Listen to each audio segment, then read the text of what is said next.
Welcome everyone to Weekly News and a DW Major Tidbits, and the topic for this video is Risa at Sara, hindi na magkaibigan. Nagkasagutan si Senator Risa Ontiveros at Vice President Sara Duterte sa isang budget inquiry para tugisin at scrutinize ang budget na hinihingi ng opisina ng Vice President. Now, of course, ayon sa proposed 2025 budget ng OVP, hinihingi nila ang mahigit 2 bilyong pisong budget with an 8% increase compared to the last year's approved 2024 GAA budget. Now, of course, idinadeliberate ng Senate Committee on Finance headed by Senator Grace Poe,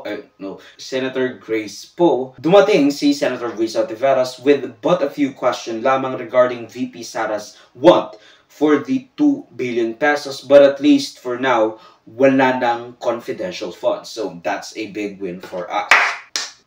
Now, the first question Sandri asked was, bakit ang daming programa ng opisina ng Vice Presidente na pwede namang ma-allocate para sa ibang ahensya dahil sakop ito ng kanilang mandato? Particularly the Department of Social Welfare and Development o kaya Department of Labor and Employment para sa mga oportunidad for people to in dire financial needs, or even Department of Health para sa mga indigenous citizens at mga mahihirap. Well, kinwestiyon ni Sandri kung bakit ang daming overlap ng mga programa ng OVP o sa ilang parte ng gobyerno, particularly dahil pare-pareho or at least pare-parehong parte sila ng executive branch and therefore administration, ang DOH, DOLE, and DSWD at ang Office of the Vice President. Now, why not just give the extra budget for the agencies of the government na ganoon ang mandato so that, you can ensure that this will actually be where it will be used. Those funds will actually be used in those agencies. Kasi nga, 1 billion pesos is a lot of stuff to just give to the Vice President if there's already an agency that is solely use or solely have the capacity and the mandate para, ma-implement itong mga programa ni OVP. What she could do is just, bigay natin yung budget na nasa OVP proposed budget for 2025 sa DOH, DOLE, DSWD, tapos humingi na lang yung OVP sa DOH at DSWD. Well, kinwestiyon ni Sandri kung bakit ang daming overlap. As I said earlier, why not just give the extra budget to the agencies of government na may mandatong ganito? The mandate of the VP or the OVP was just to be ready to succeed the president if they are impeached, unable to, or resigned in the position, with which Vice President Sara Duterte goes into defense mode, agad questioning why Sandri is recommending na i-reallocate na lang itong mga ahensya. Sinabi ni VP Duterte na pinupolitika ni Senator Risa Ontiveros dahil sa kanyang pagkwestiyon ng paggamit ng kaban ng bayan. And if that's politicizing the budget, then just politicize it every time, every agency, every commission, every constitutional commission, everything. Politikahin nyo yung kaban ng bayan if that means scrutinizing just a little bit itong budget na pinopose na Administrasyong Marcos. Salamat po, Chair, at magandang hapon po sa lahat, mga kasama ko sa Senado at yung OVP family. Dalawang tanong lang po, Chair, para ngayong araw. Una po, I note that a huge chunk of the OVP's 2025 operations budget, 1.909 billion pesos, will be used for the delivery of socio-economic programs, such as one medical and burial assistance program. This supplements other healthcare programs of the government to assist indigent individuals and families. For 2025, 771.445 million will be allocated for the program. Sa loob niyan, 600 million pesos for medical assistance and 171.445 million for burial assistance, which are, Madam Chair, very similar to the medical assistance to indigent or financially incapacitated patients program o MAIF-IP of the DOH. and DSWDs, Assistance for Individuals in Crisis Situations, or AICS. Pangalawa, disaster operations, which aims to provide relief goods to disaster-stricken areas not commonly reached by other agencies. Para doon 101.644 million pesos, and is also similar dun naman sa disaster risk management program of the DSWD. Third, relief for individuals in crisis and emergencies, or providing food boxes or food items to families who are ineligible for OVP's other services. So 50 million pesos, which is also similar to DSWD's AICS. And last, Magnegosyo Taday, livelihood assistance for those with entrepreneurial skills, 150 million pesos, which is also similar to DOLE's naman, Integrated Livelihood Program o DLIP. So, ang tanong ko po dito, Madam Chair, anong nag-lead sa OVP na mag-consider na i-launch yung ganitong programs? May ginawa bang studies para suportahan yung pagkakaroon ng ganitong programs na parallel naman sa katulad at existing programs ng iba't iba nating line agencies, Madam Chair? Yes, Madam Chair. Thank you. Noong ako po ay nangampanya, 3 lang po yung sinabi ko na plataforma. Una po, trabaho. Pangalawa po, edukasyon, at 3, mapayapang pamumuhay para sa ating mga mamamayan. Nung pumasok po kami sa Office of the Vice President, tiningnan po namin ang mga pinakamaraming requests ng ating mga kababayan. Una-una po, ang lagi po naming natatanggap na request ay medical and burial assistance. Pangalawa po ay financial assistance. Pangatlo, lagi silang humihingi ng tulong sa pagkain. At pang-apat, very recently sa tali ng mga requests is yung educational assistance na sinasabi ng mga kababayan natin. So sila po ay lumalapit sa Office of the Vice President. Totoo po, merong mga ibang local government units at ibang national government agencies na ganito po ang kanilang programa. Iko-consider ba ng VP na i-lodge na lang yung mga budgets nitong mga programa dun na lang sa mga line agencies natin, tapos mag-request na lang ang OVP ng allocation para in sync sa priorities ng executive department sa halip na magkaroon pa ng hiwalay pero magkatulad naman na programa, Madam Chair? Madam Chair, we only submit the budget and we leave it to the discretion of all the members of Congress to decide on the budget. We can only propose a budget for the Office of the Vice President. Pero magbibigay po ako ng halimbawa kung ganun po ang gagawin natin. Tulad po ng AICS ng DSWD. Kapag meron po kaming nire-refer o binibigyan ng endorsement ng AICS sa DSWD, kadalasan po nasagot sa amin ay hindi pwede dahil galing yan sa Office of the Vice President at kalaban yan. Minsan po, totoo yan na pupolitika ang assistance para sa ating mga kababayan. She took offense na nirekomenda ni Sendri na ibigay na lang itong pera and figured na it had to be politicization ng budget inquiry. Kasi 1 billion rin yung budget na sinakop, almost 50% ng budget na hinihingi niya. Though, of course, to be fair, I don't think ganoon naman kaiba or hindi ka-approve ang mga programa na gusto pang ilunsad ng OVP. It's just that she should have just answered it without a hint of animosity at defensiveness at hingin na lang nila yung budget sa concerned agencies na ibibigay ng OVP. You know, just recommend them and, you know, maybe get some funds from the agencies tapos pwede silang mag-operate just like what they are used to. And in all honesty, it's supposed to be unity sa executive department, pero dahil daw nagkaroon ng animosity between the executive department, particularly the side of the president and the side of the office of the vice president,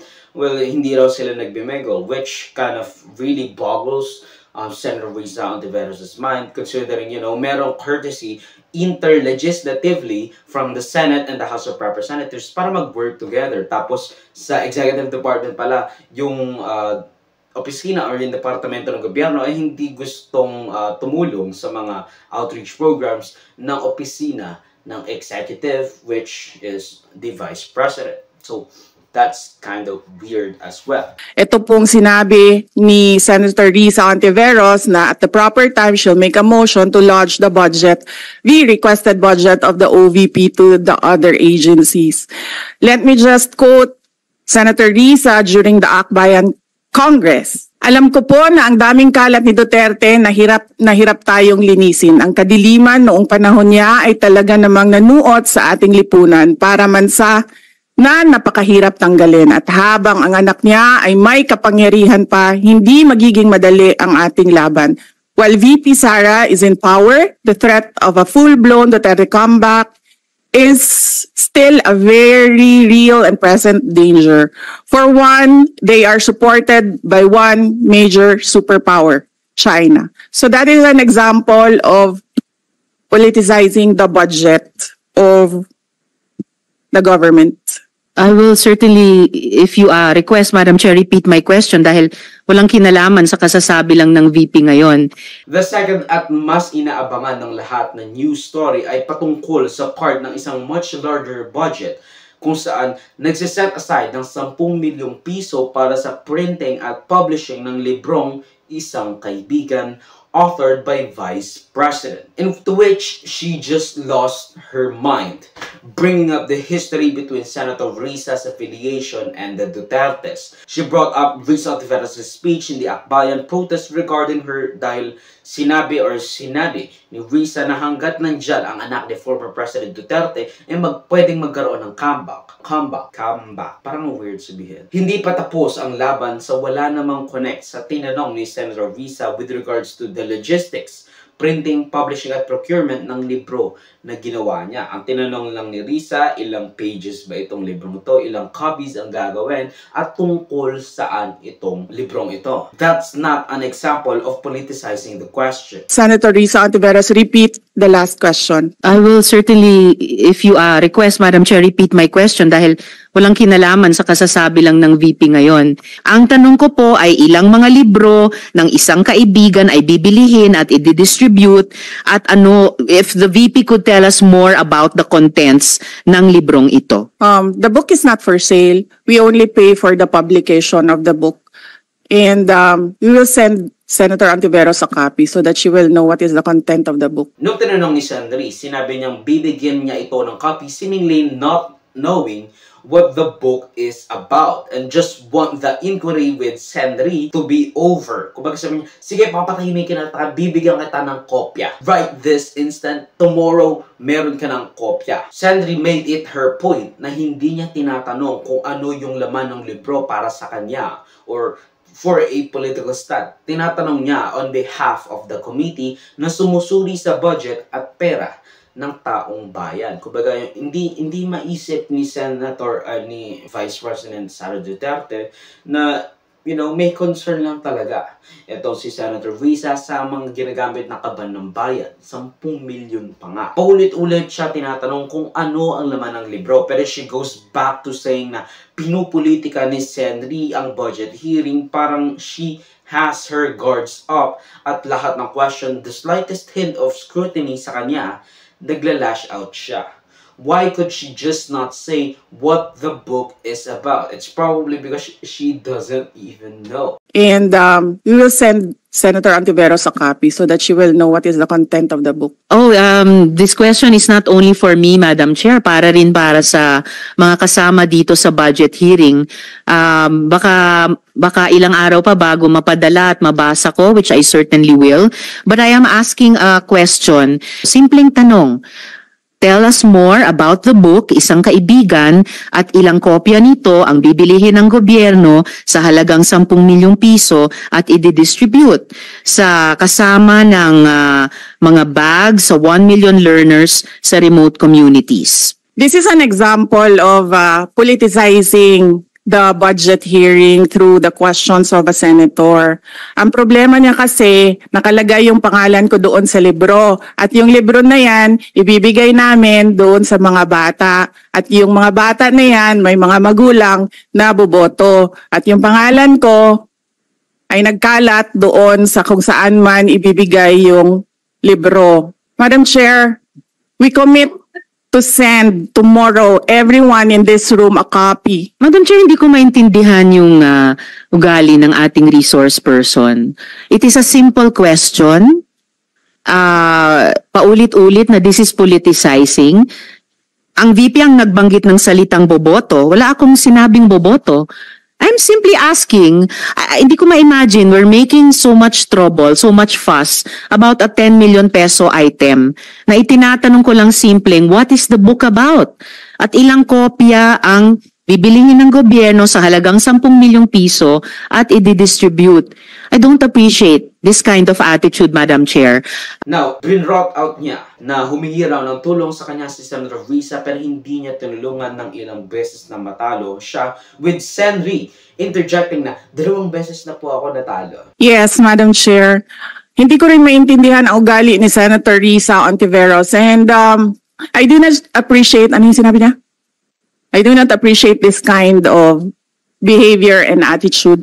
Madam Chair, noong 2016, tumatakbo si Senator Risa Ontiveros na senator, nakailang talo na siya. So, 2, Madam Chair. okay, 2. Natatakot siya sa pangatlong talo niya, kaya pumunta siya sa Davao. Humingi siya ng tulong. Tinulungan siya ng isang kagawad ng Davao. Humingi siya ng tulong sa akin, thinking na hindi mananalo si President Rodrigo Duterte. Kinausap niya ako ng kinausap doon sa law office ko sa Davao City. Hindi naman siya tumutulong kay Pangulong Duterte. Hindi din totoo yung sinabi ko na tutulungan kita. Tinext niya ako. Pwede ba akong mag-follow up sa hinihingi kong tulong sa boto dyan sa Davao City?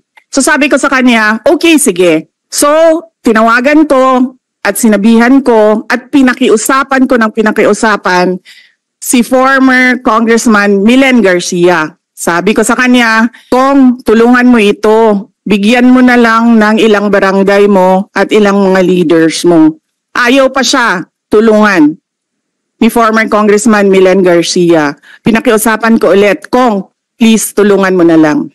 Nanalo na siya at nung nanalo siya, anong ginawa niya? Siya ang pinakaunang umatake kay President Rodrigo Duterte. Anong tawag sa ugaling ganito? VPSWOH thought na na-corner na niya at mapapatahimik niya na si Senri kasi nga inungkat niya yung history at yung paghingi ng tulong daw ni Senator Risa kay Sara Duterte. But she admitted na she talked to local officials as a courtesy meeting sa mga may bulwarte na pupuntahan niya at namumuno to not bypass anyone.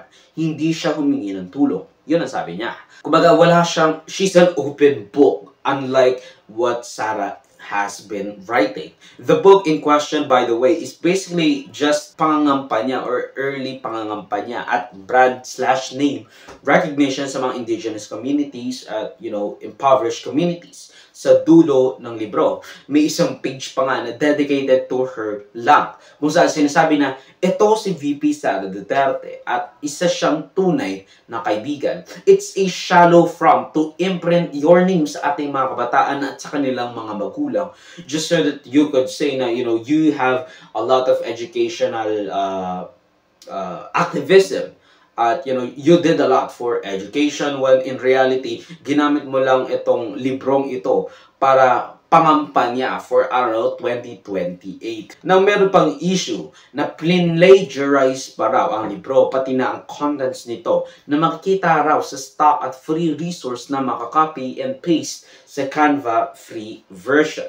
Ang nakakatawa pa rito is the fact na itong pabula na ito, nung magkaibigan, ay patungkol sa isang bagyo na nangyari with the friend insisting na nariyan ako para sa iyo, hindi ako aalis sa tabi mo. Nariyan siya para tumulong at hindi siya iwan. I mean, sounds familiar, di ba? Kasi, again, yan kasi yung hindi nagawa ni VP Sara nung umalis siya papuntang Germany on a scheduled flight.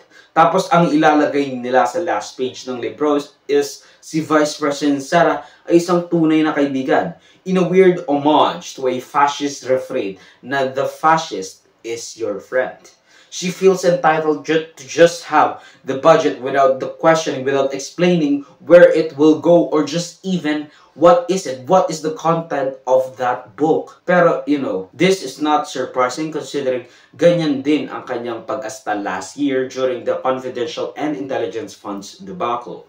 Tandaan natin noong siya ang mayor ng Davao, meron siyang cumulatively around 5 billion na confidential fund, averaging at around 460 million for the last 4 years of her being the mayor of Davao City. Ganoon kataas ang kanyang expectation sa confidential fund. So nung nagkaroon siya or in-scrutinize ng netizens at ng mga mambabatas yung 750 million na confidential fund na kanyang hinihingi, nagalit agad siya. Tapos ngayon, 10 million na lang. Na in-scrutinize ng kaunti, tinanong lang kung ano yung laman nung libro na ginawa mo, supposedly. Bigla na lang, hindi ko po alam.